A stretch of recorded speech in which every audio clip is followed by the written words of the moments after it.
And he said to them, I saw Satan fall like lightning from heaven.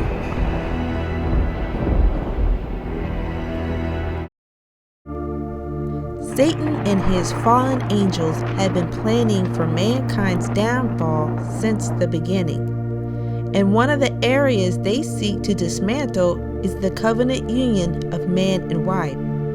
They know that it is a grievous sin to divorce in the eyes of God. Another reason why they like to break up the home is because it's easier for them to steer their children into rebellion. However, Satan will go after the impressionable youth regardless.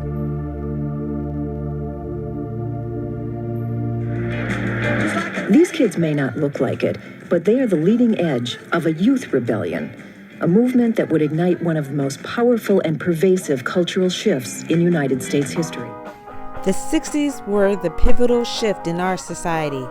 I believe this was Satan's chosen decade to truly launch an assault on us humans, focusing on amping up our rebellion and pulling apart the family values that the 50s still were holding on to, by devaluing marriage, separating family, and chiseling down even further society's moral values. We do what we want. We say what we want. We wear what we want. We look exactly the way we want to, yeah. The 60s youth had fell prey to the thinking that free love of sex was a good thing, and that no marriage was needed to express that. And sometimes everything just comes down to a very basic level, and there's nothing wrong with it. I think that sex is just much groovier when there's love, you know. There's a lot more happening, but there's nothing wrong with just sex for sex. Such talk was not only provocative, but at the time, downright immoral. This generation seemed determined to tear down conventions that had, in 1950s America, defined proper behavior. I believe that the youth at that time really thought that they were making a positive impact on society. But really what they were helping to do was tear it down with the love is love attitude and false definition of freedom, with a do as thy wilt way of thinking.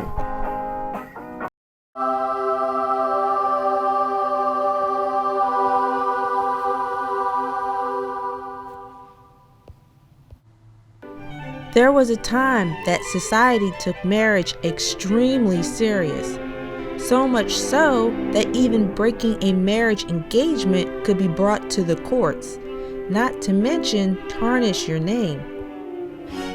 From at least the Middle Ages until the early 20th century, a man's promise of engagement to marry a woman was considered in many jurisdictions a legal binding contract. If the man were to subsequently change his mind, he would be said to be in breach of his promise and subject to litigations for damages. It just amazes me to hear some of the reasons why people would get divorced. I think society is so inundated and influenced by the things that they see around them, such as TV shows and movies that make light of divorces, even making it into a comedy. They also make it seem like a cool thing to do.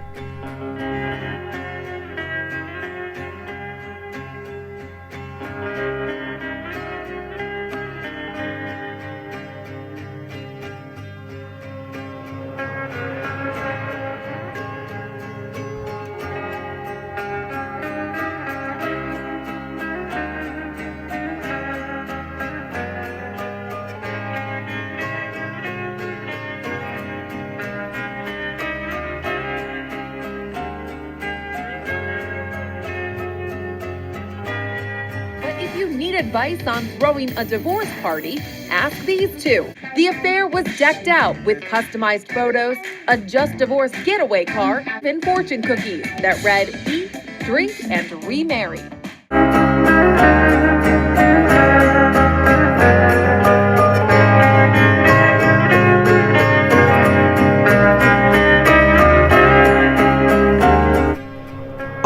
These visuals really saturates the minds, encouraging married couples not to fight for their marriages.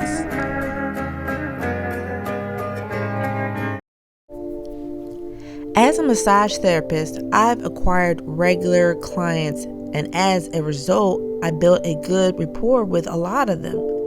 Some of them would share things about their divorces. One of my clients had shared how she was divorcing her husband because he wasn't working at the time, which had led her to want to divorce him.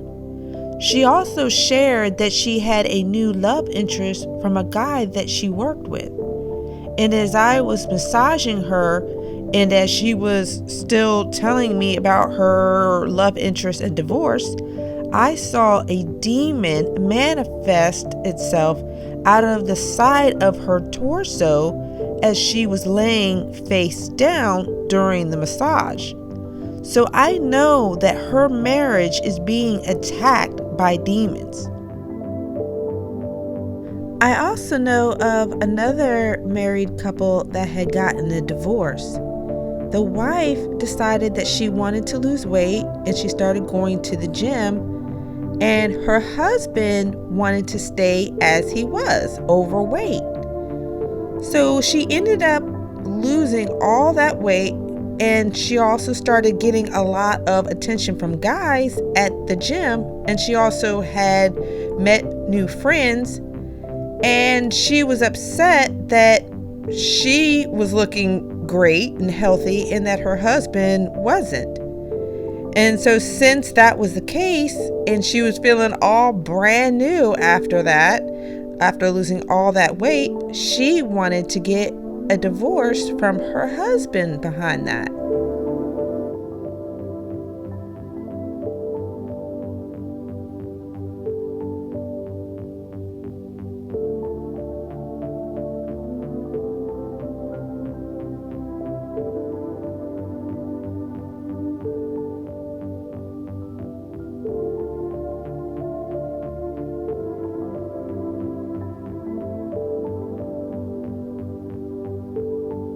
Last September, Courtney Walden and her husband Mitch were sitting by a campfire. They'd only been married for 2 months. The fire was dying out, so her husband threw gasoline on it, setting her ablaze. 27-year-old Courtney was rushed to the hospital with severe burns all over her face and 40% of her body. Courtney claims her husband left because he couldn't deal with her injury. Even though it was an accident, I have yet to receive, I'm sorry that I changed your life within a few seconds. I don't know exactly what I would be apologizing for because it was an accident.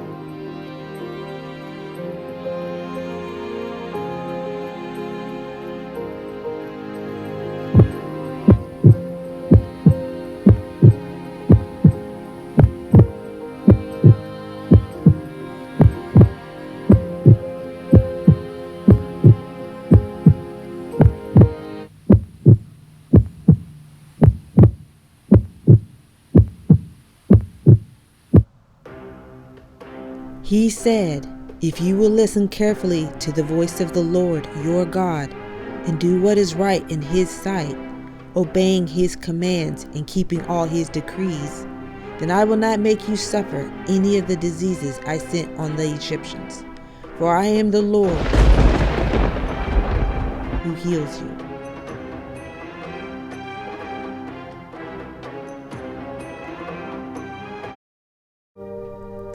I absolutely believe that sexually transmitted diseases are a curse for mankind. Whether it's a curse from God or an affliction from Satan, it still has been allowed by God. God has given us a roadmap to maneuver through this world, through his word, to steer clear from sex before marriage. God talks about our fornication as a very serious offense. If we as humans would just follow God's way to keep our purity until marriage, then STDs would be non-existent. No one would even know what an STD was.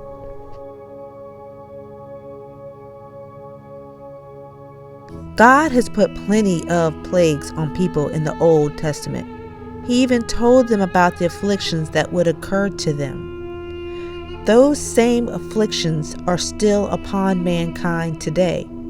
This is why the purity of marriage is so important. Satan and his devils work relentlessly to prevent and destroy marriages that are covenants before God. That's why we can never lose sight of the enemy and always keep Jesus in the center of our life and marriages.